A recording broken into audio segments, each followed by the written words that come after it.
Salve você antenado aqui no canal, Lineker Beyond na área, fazendo aqui o nosso pós-jogo, né? O Vasco vence o Olímpia, assume a liderança no grupo G da Copa Sul-Americana. E agora, vai ou não vai priorizar a competição? Agora o Vasco só depende de si para se classificar em primeiro lugar, sem playoffs, sem susto, sem nada. Agora encara também o Audax italiano no Chile, né? A gente vai estar fazendo a nossa cobertura em loco, estarei presente lá no estádio do Audax, e a gente vai falar bastante aqui sobre esse jogo contra o Olímpia. Olha só, o Vasco que começou muito bem, né? Grande partida do Johan Rojas, acho que é a melhor partida até então do camisa 10, novo camisa 10, com a camisa do Vasco. Johan Rojas foi muito bem, né? Muito criativo, muito participativo, muito colaborativo. É um jogador, né, muito colaborativo. Ponto, para mim, muito positivo nesse jogo. O Adson, mesma coisa, mais um jogador participativo, mais um jogador colaborativo, marcando gols. O Puma Rodrigues parece que assume, né, a titularidade nessa lateral direita. O PH entra muito mal, né? A gente tem o PH e o Marini Nestroza como uns pontos negativos nesse jogo. O Saldívia também muito questionado pelo torcedor nas arquibancadas, mas enfim, o Vasco consegue ganhar e potencializa também para o próximo jogo contra o Flamengo. Eu costumo dizer o seguinte: se você quer priorizar uma competição, vença o jogo anterior a ela, porque você chega com força máxima, com potência máxima dentro desse jogo. E o Vasco venceu o Olímpia, assumiu a liderança, e a questão da animosidade, tanto da torcida quanto do elenco, é outra. É outra, literalmente. Então, quer priorizar o Campeonato Brasileiro? Fica a minha dica, igual eu falei aqui com o Alexandre Mendes, nessa cadeira aqui na coletiva. Você vencer o jogo anterior, você potencializa o jogo posterior, o próximo jogo. E o próximo jogo, a torcida está com outra ideia, a torcida está completamente confiante, saiu de São Januário após uma vitória de 3-0 e vai querer buscar o resultado contra o Flamengo. E também o elenco, né? A gente sabe que o elenco já consegue ter uma nova cara, uma nova ideia, uma nova animosidade, um novo ânimo, né? Porque vitória resolve tudo, né? Até o próprio Renato Portaluppi já falou aqui várias vezes: vitória resolve tudo. O Vasco vence o Olímpia, mira, olha para cima, hein? Líder, não tem ninguém atrás. 4 pontos nos critérios de desempate por conta de um empate, né, ali entre as lideranças, né? O Vasco perde para o Audax o primeiro confronto direto. Na verdade, a primeira fórmula, né, de desempate na Sul-Americana é o confronto direto. O Vasco perde para o Audax, mas o Audax perde para o Olímpia, mas o Olímpia perde para o Vasco. E aí o Olímpia entrega a liderança para o Audax de novo. E aí o Audax entrega para o Olímpia. O Vasco vai lá e toma do Olímpia. E o Audax vai lá e toma do Vasco por conta do confronto direto. Então esse empate, esse looping infinito, fez com que o critério descesse para saldo de gols. O Vasco fazendo 3 gols, passa todo mundo e é líder no grupo G.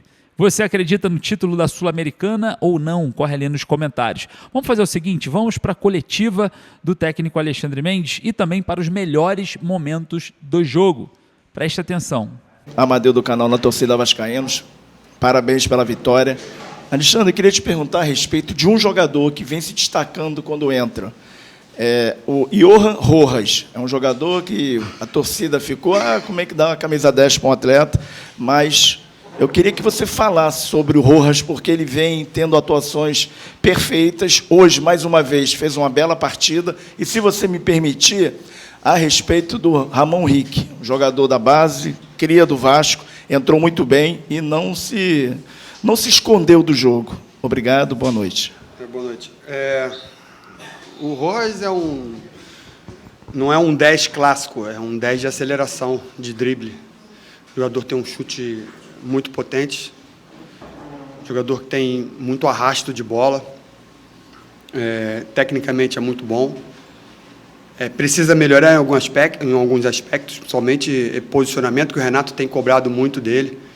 Posicionamento ofensivo, principalmente, enxergar os espaços para poder, quando essa bola bater no pé dele, ele está livre para poder articular e fazer as ligações ofensivas.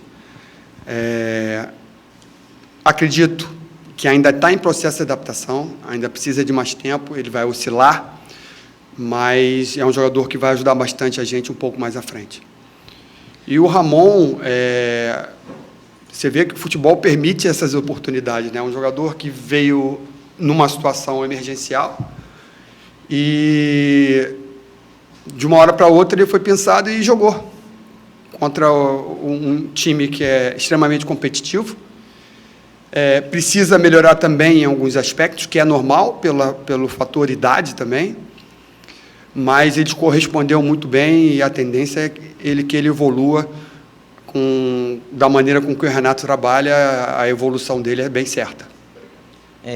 Boa noite, Alexandre. Alex Rosa, canal Fala Vascão. Eu queria que você falasse sobre o Nuno Moreira, que no ano passado, ele jogando pelo lado esquerdo, foi o melhor momento dele, né? E esse ano a gente vê que o Nuno está jogando muito pelo lado direito e não tem rendido. E hoje ele pelo lado esquerdo, para mim, nesse ano, foi uma das melhores partidas do Nuno Moreira. Gostaria que você falasse um pouco desse jogador. Obrigado. O Nuno também é outro jogador tecnicamente muito bom. A preparação física, a fisiologia está trabalhando diretamente para que ele melhore alguns aspectos físicos, para que ele possa sustentar melhor a partida e poder usar melhor a técnica dele. Em relação ao lado, são situações que a gente pode utilizar durante o jogo. Eu acho, na minha opinião, pelo que eu tenho visto dele, e até em treinamentos, utilizando ele pelo lado direito, ele também compõe bem. Ele também faz a bola fluir, faz as aproximações necessárias que o Renato pede. Pelo lado esquerdo, ele tem uma desenvoltura melhor, porque ele usa mais a perna direita para o centro. Então, ele tem um caminho mais longo a percorrer. Pelo lado direito, ele tem que atacar a profundidade, que teoricamente não é forte. Mas quando um jogador, que no caso ele é um meia, joga aberto, na realidade, a tendência dele, pela origem da posição dele, ele vem por dentro. Então, quando ele joga pela esquerda, ele trazendo a bola para dentro, ele usa muito mais a perna direita. E pelo lado direito, ele vai usar mais a perna esquerda, que não é o ponto forte dele. Mas é um jogador extremamente inteligente, um jogador que se posiciona bem e, na maioria das vezes, está sempre livre para servir um jogador da frente ou atacar a área e finalizar gol. Tanto é que hoje ele estava dentro da área e fez o gol. Boa noite, Alexandre. Sérgio Quinte, canal Atenção Vascaínos. Parabéns pela vitória. O Vasco e o Renato já deixaram claro inúmeras vezes que o Campeonato Brasileiro é a prioridade e que a Copa Sul-Americana, não que não seja, mas que não é, né, o mesmo foco em relação ao Campeonato Brasileiro. Eu vou te perguntar a respeito de disposição, de entrega dentro de campo. Tá? No último jogo contra o Corinthians, o time treinado e esperado para ser o time titular que joga a prioridade, que é o Campeonato Brasileiro, fez uma partida contra o Corinthians muito abaixo, não só tecnicamente, mas na questão anímica. Jogadores que pareciam desconectados totalmente da partida lá em São Paulo.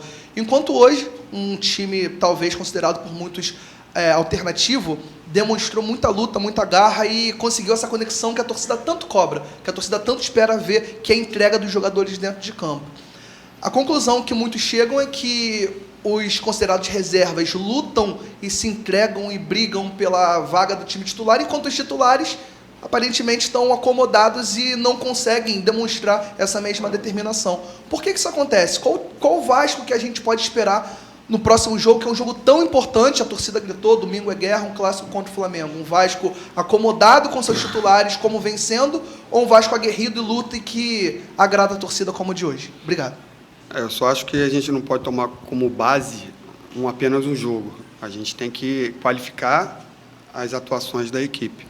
Fizemos ótimos jogos contra o Cruzeiro, contra o próprio Remo, enfim.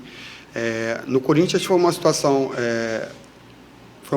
diferente, porque, na realidade, o Vasco gosta muito de jogar com espaço. E contra o Corinthians não teve muito espaço. Eles fecharam e não tinha muita conexão, exatamente em função do espaço que o Corinthians não deu.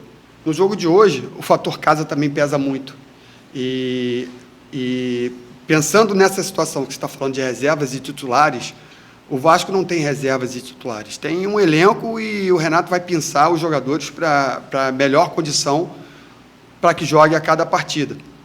No jogo de hoje, você vê que os dois gols que nós fizemos, a posse de bola está do adversário. Então, a partir do momento que que teve a possibilidade de a gente conseguir roubar essa bola e contra-atacar, ficou mais fácil, porque teve espaço. Por quê? O time adversário estava construindo e gerou espaço para que a gente pudesse contra-atacar. Mas isso não é uma lógica.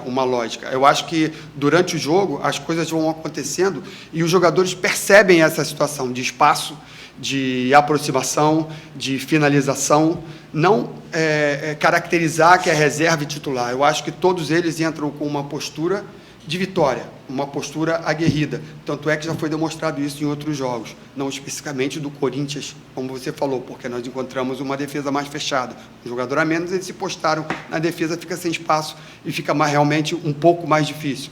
Contra um time de 11 contra 11, o time é necessário que ele se exponha e, logicamente, a gente vai utilizar os jogadores de velocidade para contra-atacar. Você não vê essa diferença da entrega, como eu falei? Não, porque uma equipe vai oscilar de qualquer maneira, dependendo da situação, vai oscilar num jogo. Às vezes vai ter situações que você vai observar, esse time está entregando demais. E, na realidade, é porque houve espaço para aquele time se entregar demais, entendeu? Dentro de uma situação que você tem uma equipe que está com um jogador a menos, uma equipe fechada, que não tem espaço para você jogar, logicamente fica difícil o duelo defensivo, porque você caracteriza mais essas situações dos duelos defensivos e não dos duelos ofensivos. Então, eu não vejo diferença, como você falou, entre titular e reserva, porque na cabeça do Renato não existe isso. Ele pode pensar qualquer jogador, sendo que esteja jogando, que não esteja jogando, ele pode trocar a qualquer momento, e isso facilita que mantém todo o grupo motivado para qualquer tipo de jogo. Alexandre, Danilo do Expresso 1923, parabéns pela vitória. Falando um pouquinho das entradas de Adson e o próprio Pumita ali atuando junto com o Adson. É possível vê-los titulares contra o Flamengo, pensando numa dobra, ou talvez até o PH e o Puma na ponta? O Adson, que vem jogando muito bem, entrando muito bem. Essa foi a primeira partida do Adson titular, saindo de primeira. Como é que vem vendo o trabalho do Adson, que se recuperou de uma lesão muito grave ano passado? Será que está na hora do Adson ganhar a possibilidade de ser titular contra o Flamengo? Obrigado. O Adson vem evoluindo. O Adson vem evoluindo, sim. E o Renato gosta de dar oportunidade aos jogadores que vêm evoluindo. Em relação ao jogo de domingo, não tem contexto, não tem como você prever o que pode acontecer. Porque nós temos amanhã para fazer a avaliação médica, tem alguns jogadores que não estão aqui, que têm que ser analisados, enfim. Vai partir muito de treinamento e observação para que a gente possa montar uma equipe ideal para jogar contra o Flamengo. Não tem como eu te antecipar alguma coisa, porque eu vou estar dando arma para o inimigo, e a ideia não é essa. Mas eu acho que o Adson está evoluindo bastante, é um jogador de velocidade que o Renato gosta muito de ter essa velocidade pelos lados, e ele cumpre bem a função dele. A possibilidade do Puma e PH ao mesmo tempo Cara, tudo é possível. A gente não tem como falar para você e cravar alguma situação parecida, mas tudo é possível, tá? Boa noite, Alexandre. Eduardo Alves, Vável Brasil. Ainda em relação ao Puma Rodrigues, que agora com seu 5º gol na temporada se distancia com uma certa tranquilidade, como o artilheiro do Vasco na temporada, tem sido aí uma arma corriqueiramente utilizada pelo Renato, por você, enfim. Como que tem sido esse trabalho com ele, esse crescimento dele, como é que vocês têm observado dentro desse elenco? Obrigado. O Puma é um excelente jogador, né? Jogador de seleção, um jogador que tem uma leitura de jogo muito boa, tem qualidade com ambas as pernas, é um jogador que tem um fundamento de bola aérea muito bom. Eu não vou falar para você que é um jogador completo, porque normalmente qualquer jogador comete erros, então não existe esse jogador completo. Mas se trata de um potencial ofensivo muito bom que o Renato tem nas mãos e pode ser utilizado a qualquer momento e sob qualquer circunstância que ele vai dar conta do recado. Alexandre, boa noite, parabéns pela vitória. Lineker Herbione, canal A Hora do Vasco. A gente sabe muito bem que existem prioridades no Vasco na questão do elenco, que é reduzido, segundo o Renato Gaúcho já falou, sobre Sul-Americano e sobre o Campeonato Brasileiro. Mas o que você acha de priorizar o brasileiro, mas potencializar essa parte de priorizar com o jogo anterior? Por exemplo, hoje a torcida saiu de uma forma completamente diferente dos demais jogos que o Vasco perdeu na Sul-Americana e vai de uma forma anímica muito mais potencializada para esse jogo que é prioridade no domingo. A mesma coisa com o elenco. Hoje o elenco está com a moral lá em cima por conta da vitória. Priorizar o brasileiro não seria vencer os jogos anteriores para potencializá-lo? Obrigado. Eu te devolvo uma pergunta. O que resume o futebol? No que se resume o futebol em relação a uma parte anímica? A vitória. Você ganhou, meu amigo. Você teve condições de ganhar, a torcida vai empolgar, os jogadores vão ter uma confiança maior. Tudo se resume à vitória. O ambiente é bom, você perde, o ambiente é ruim. Então, quer dizer, tudo se resume à vitória. Então, quanto mais vitórias nós conseguimos, o ambiente melhora, a torcida vem junto e dá condições para o atleta render mais, porque ganha mais confiança. Então, você falou em prioridade, não vejo dessa forma. Eu acho que cada jogo é um jogo, cada momento é um momento, e os jogadores têm que se doar, independente da competição. Faz parte da profissão do jogador. Então, o jogador tem que se doar de qualquer forma, independente do jogo, independente do local, independente da torcida contra ou não.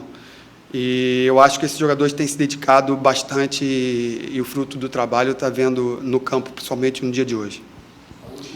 Alexandre, parabéns pela vitória, primeiramente. Rodrigo Crevellari, o Digão do podcast Cruz Maltino. Já visando até o próximo confronto do Vasco clássico, né? E a gente vê que alguns jogadores ficou de fora hoje, né? Para dar aquele time, para ver se recupera em alguma forma. E são 3 jogadores importantes: Thiago, Cuiabano e o Andrés. E agora também, eu passei até agora há pouco pelo Tietê, ele estava com a fisionomia nada contente. Parece que pode ter sido algo sério o que aconteceu com ele. Como que vai ser essa preparação? Podendo ter até mesmo de 2 a 4 jogadores que, de repente, não vai para o clássico de domingo. Cara, é difícil você analisar uma situação dessa hoje. Nós saímos de um jogo difícil, apesar de 3-0, é um jogo difícil. O time do Olímpia é uma boa equipe. E é difícil você analisar uma situação dessa e começar a conjecturar uma situação para domingo, no dia de hoje. A gente tem que chegar amanhã no CT e analisar, ver os prós e contras. Tem uma equipe multidisciplinar, fisiologista, preparador físico, nutricionista. Tem que avaliar bem os jogadores, ver o período de descanso. Isso tudo conta muito para que o Renato possa utilizar e colocar a melhor equipe no jogo de domingo. Obrigado, Alexandre.